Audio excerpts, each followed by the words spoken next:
So after jinxing the Knicks, don't forget he came to New York. The only game that the Knicks lost was the one that he came to. Now I think he's trying his best to jinx the team from the United States.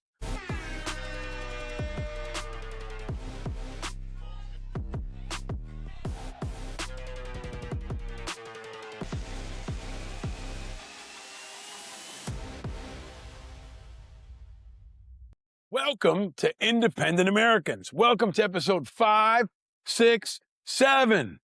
67. My kids are going to love that part. All right, I'm your host, Paul Rieckhoff.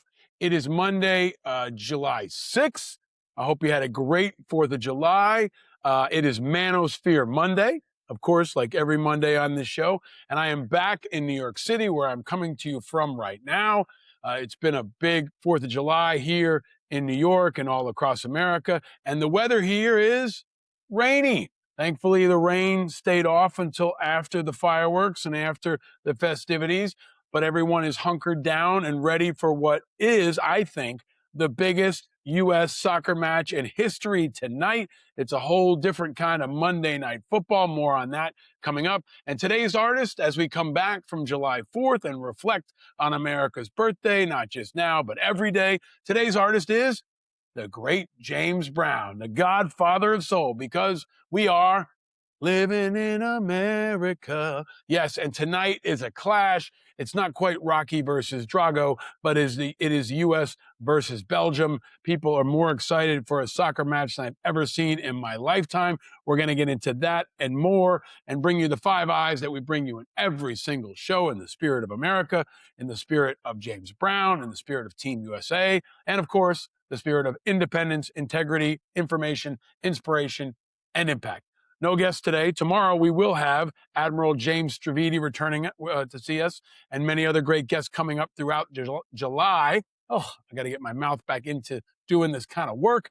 But it is very, very, very much a hot and an important July as we thrust into it with new episodes. No guests today, just me and you in a quick fire special episode that will help you stay vigilant. All right. Welcome back. We had a couple of rerun episodes last week in the spirit of America. I hope you enjoyed them.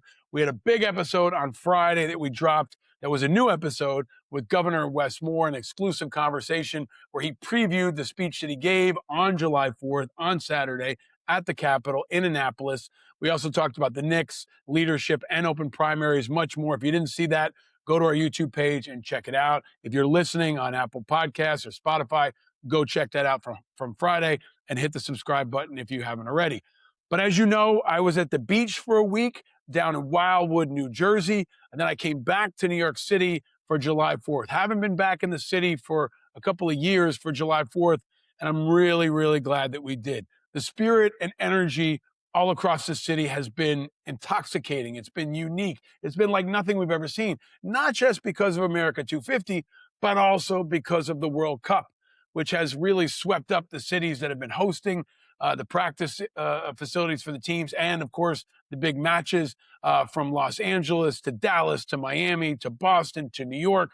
We're also overflowing with international tourists, and it's been a really great energy building on the energy we had after the Knicks won the championship. But there's also, of course, been challenges in these times. On Saturday in Washington, as Trump gave his speech, or before Trump gave his speech, hundreds of masked men from the white nationalist group Patriot Front marched through Washington with Confederate flags chanting, "Reclaim America." And meanwhile, Russia has been slamming Kyiv with rockets and missiles and drones, while the Ukrainians continue to stand for what independence is all about. It's been an interesting time in this country, an interesting weekend, an interesting America 250. But right now, going into this Monday in a new week, there is only one top topic.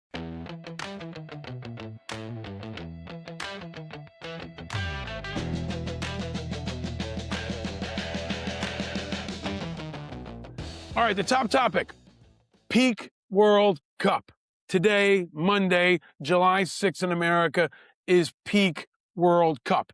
There's never been a bigger soccer match in my lifetime in America. Tonight, the Americans, the underdogs, will take on Belgium in Seattle, where the Seahawks play, which is usually the home of Monday Night Football. Tonight, it will be the biggest match we've ever seen. The world will be watching. America will be watching. Spain and Portugal are ready to kick off in a couple of minutes as I record this. And it's been an absolutely blockbuster, fantastic World Cup. Even if you're not a fan of soccer, I hope you've been soaking it up and soaking it in. And here in New York, there's no better place in the world to watch the World Cup than here, I think, because every team has a fan base. It's a testament to our diversity. Whether you're Norwegian or you're from the Democratic Republic of Congo, everyone is connected in a shared experience. More and more every 4 years, because New York is a reflection of the diversity of America and the welcoming spirit of America. You see people coming together and you see all these great videos from foreign tourists who are saying how kind and welcoming and generous Americans are. That's the true spirit of America. That's what we needed. That's why we needed this World Cup. And over the weekend, I watched the incredible Argentina game against Cape Verde. Cape Verde, the underdog Cinderellas with only 500,000 people in their entire country, almost beat defending champion Argentina. And I watched it in the Winter Garden next to the World Trade Center. It was a place I walked through when it was destroyed after 9/11 and covered in dust. But now it's rebuilt. And over this World Cup, it's been a place of diversity and community and celebration and unity. And it's the ultimate response to the terrorists that tried to break us that day. And especially this week on America 250, it's a reminder to never forget. As we go into also the 25th anniversary of 9/11 this year, later this year, will be the 25th anniversary of 9/11. I'll have a lot more to say about that. We'll have special episodes, special guests. I'll take you into the streets of New York and across America for some really important conversations about what reflecting on America and 9/11 and never forgetting really means. This is an exciting time, and it's definitely a time to stay vigilant. All right, building on this, the World Cup has been extraordinary in my view. The games, the matches have been so close and so energizing. The crowds, also keep in mind they were playing in Canada, in Toronto, and in Mexico City last night, a spellbinding, magical classic of a game with England knocking off Mexico 3-2 in just one of the most epic scenes you've ever seen, with a Mexican crowd of over 80,000 people. That was deafening, the loudest crowd at least I've ever heard on television. But of course, we're back to America here on Monday, the big game tonight in Seattle, and Trump is back from July 4th too. And everything that Trump touches suffers. And of course, that now includes the World Cup. If you don't know, last week, the Americans scored a fantastic victory over Bosnia-Herzegovina and surged into the next round, into the knockoff round.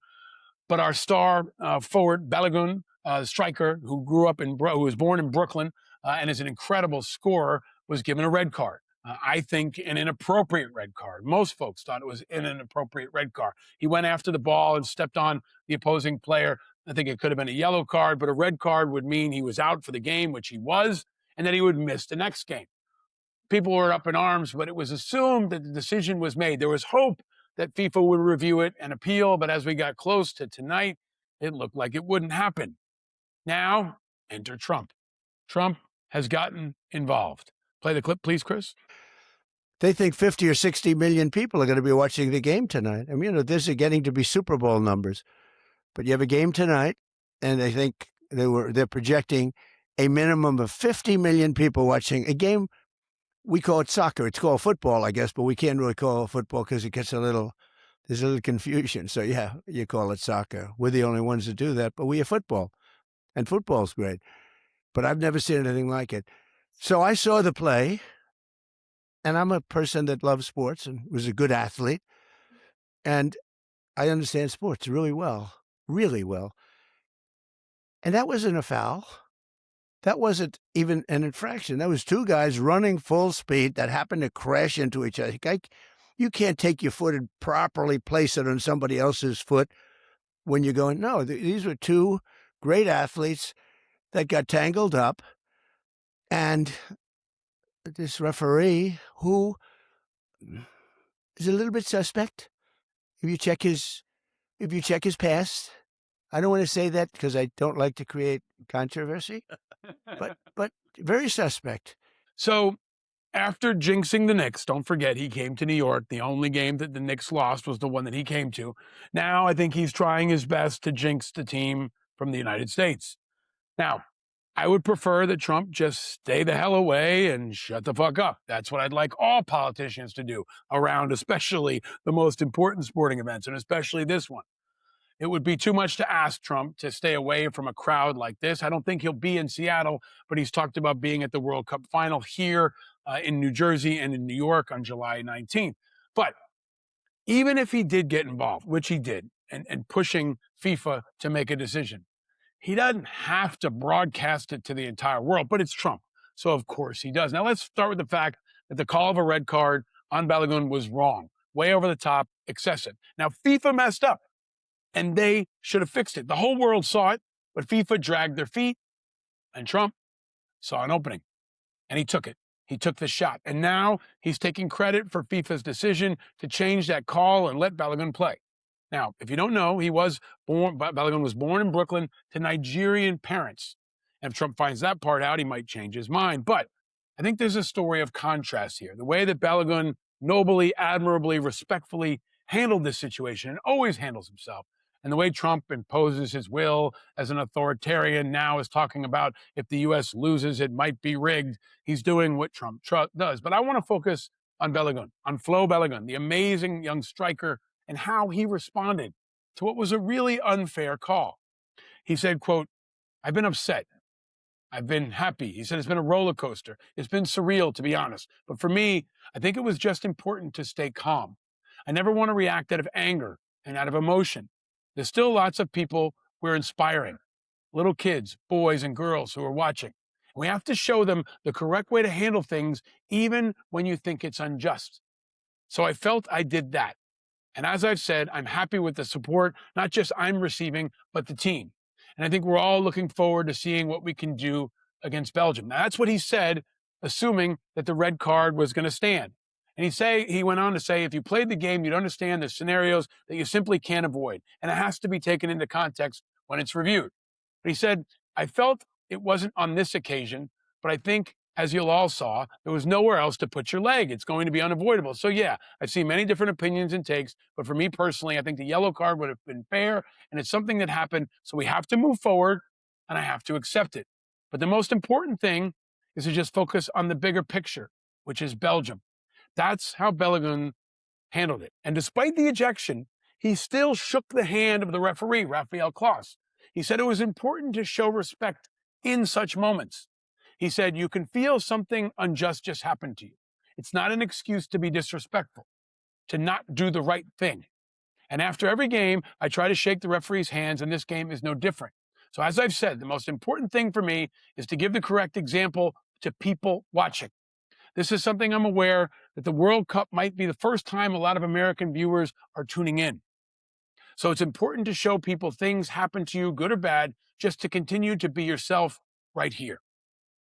That is what I hope cracks through. That is what I hope most of the world sees, our players, not our authoritarian, self-absorbed president. He's trying to be a fame vampire or a shine vampire. Don't let him suck the energy or the blood or the positivity out of this team and what we're feeling in this country right now.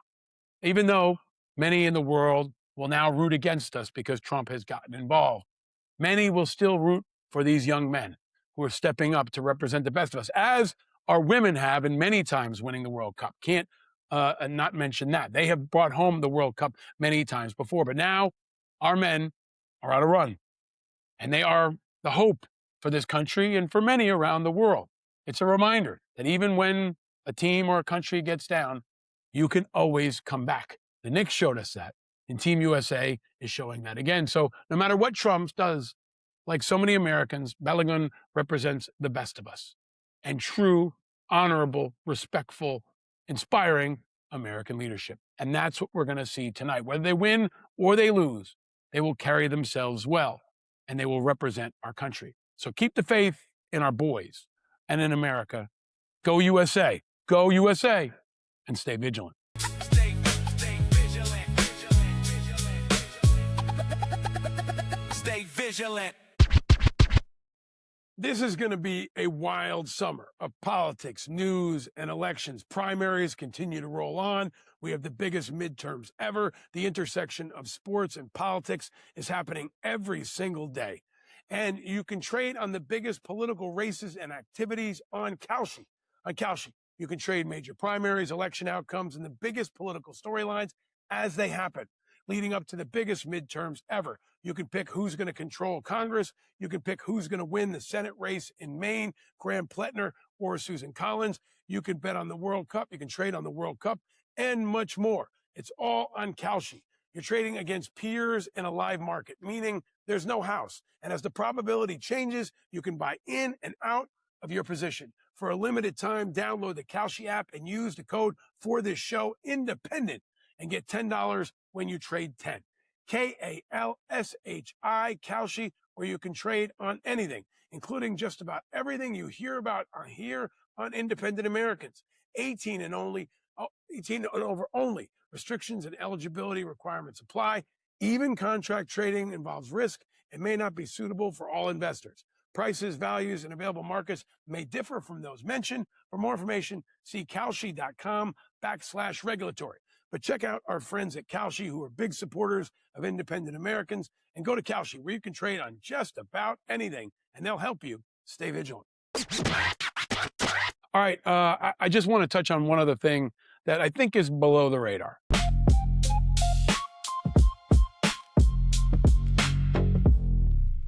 July 4th, America 250, Independence Day has happened. But our goal, especially around here, is to make every day Independence Day. And I just want to say that it was a time of a lot of emotion. Trump tried his best to politicize it, but at least here in New York and talking to friends all around the country, I don't think he succeeded. I think people had a really good party and a unification and community and family around America. So I want to say happy birthday, America, and remind everybody that I think you, love your country always. And I love my government when it deserves it. And this government and this president definitely don't deserve it, which is why our love and our vigilance is required now more than ever. July 4th is over now, but today we continue to fight to make America better. But over the weekend, we celebrated all that is great about this country that they can never take away. It was built by generations before us and built by us. So hang in there, Lady Liberty. I looked out over New York and saw Lady Liberty with my family behind the fireworks this week, and so many millions of folks saw Lady Liberty and saw the inspiration. Hang in there, Lady Liberty. Hang in there, America. There are better days ahead. And there's, of course, good stuff happening that was below the radar, but there's also something good. Something good. Oh, something sweet. Feel the fire. All right, on this day after July 4th weekend, let's start with the challenge. Over this Independence Day, we wanted to remind people that veterans who've served their country can't vote equally in their elections. Half of America's veterans call themselves independents. You know that if you listen to this show. But in closed primary states, they're locked out. 3.9 million American veterans are shut out of primary elections.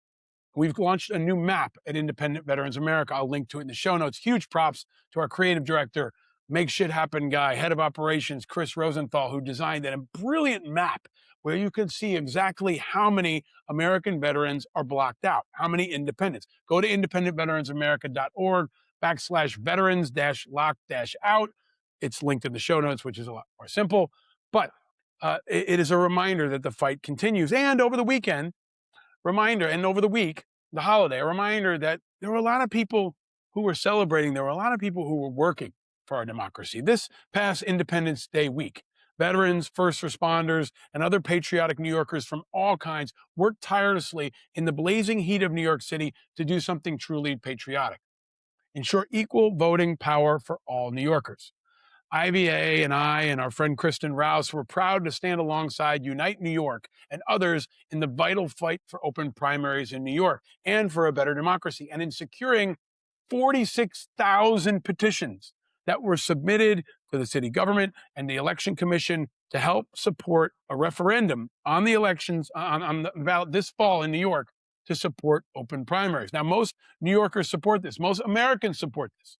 But in New York, it will be a battleground because the parties, the extreme left, the DSA and Mamdani and others, and the extreme right and the billionaires and special interests all want to stop us. But this November, unless Mayor Mamdani or the city council kills it, open primaries will be on the ballot in New York.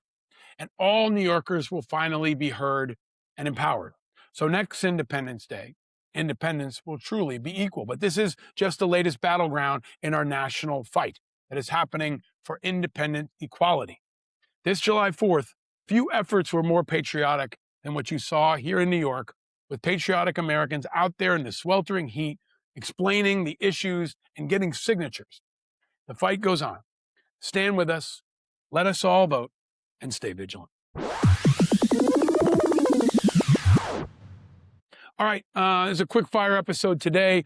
We've got a big set of episodes coming up. I will also be back on CNN, back on News Nation, back on MS Now. If you've got guests you want to hear, let me know. We're going to bring some of our great ones back. We'll have Jeffrey Wright coming up. We'll have Jesse Ventura coming back. We will have Admiral Stavridis soon, I think tomorrow, and others. Be sure to follow, subscribe, and get your merch. You can get some patriotic Independent Americans merch today. I'm wearing my Captain America shirt in honor of Team USA. We got our Pulisic jersey back there that my son hasn't taken off in about 2 weeks. Check out the Morning Independent, our newsletter, and be sure to subscribe wherever you're listening or watching. Check out our friends at Kalshi. Check out our friends at Noble Mobile and our friends at the Independent Voter Project. We're going to be doing a lot more with them and the Independent Veterans Network. It'll be linked in the show notes, but we're proud to be partnering with them to continue to get good information out to people about what independents are facing. Look, America's been divided, but this last couple of days we saw that can change, and we're working to change it. So if you're now among the 45% of Americans who are independent, this is your show, especially if you're new. Welcome. Maybe you heard about us because of July 4th. Maybe you heard about us because of a recent interview, but our independent movement is hope for the future, and we are on the march. Country over party, people over politics, light over heat, challenging the status quo and fueling a new movement that is making every day Independence Day. And that movement's growing and is a hope that is the oxygen of our democracy, just like our Team USA tonight. So if you enjoyed this episode, share it far and wide. Invite others to declare their independence in honor of Team America. And stay vigilant, my friends, because eternal vigilance is the price of freedom. I hope you reflected on that over this patriotic and important Independence Day weekend. And no, you're not alone in your vigilance. We're all vigilant. And we're all in this together, especially tonight with Team USA. I'm your host, Paul Rieckhoff. Thank you for tuning in to Independent Americans. I will see you tomorrow. Happy Monday. Happy start to July. Stay vigilant, America. And most of all, go Team USA. Let's go, boys. Go USA. Archipelago, he tells me the left and right are dreams for those without a clue. And when you wake, it's time to grow. And it's not cool to believe in school, but if I can say one thing, I've seen the children of the revolution and the good trouble they can bring. He says the red and blue are dead and independent is an attitude. An island in the sea of rhetoric and archipelago, he tells me the left and right are dreams for those without a clue. And when you wake, it's time to grow. Powered by Righteous Media.